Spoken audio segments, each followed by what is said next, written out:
Le titre Spy Numbers, ça vient évidemment de ces radios, c'est-à-dire ces ondes courtes sur les radios qu'on peut capter de temps en temps, et ce qu'on peut entendre, c'est une suite de chiffres, comme on peut l'entendre dans l'espace d'exposition.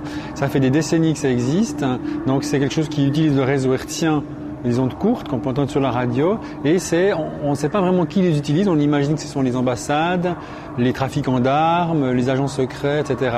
C'est donc une façon de passer des messages codés, une suite de chiffres, où le récepteur a le décryptage de ces chiffres, peut lire les messages.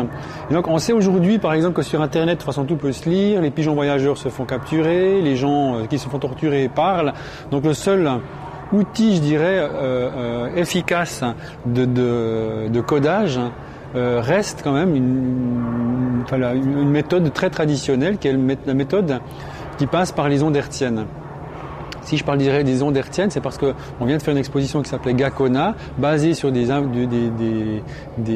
intuitions de Nikola Tesla, le plus grand inventeur fin du 19e, début du 20e, qui a imaginé, qui avait cette intuition que la ionosphère était conductrice d'électricité. Aujourd'hui, si tout se passe par satellite et les ondes hertziennes, c'est parce que cette intuition était juste. Cette exposition est un peu par rapport à ça, et surtout un peu par rapport aux rumeurs. La rumeur étant quelque chose qui ne s'arrête pas, quelque chose dont on a la réponse au bout de la langue, quelque chose qu'on cherche.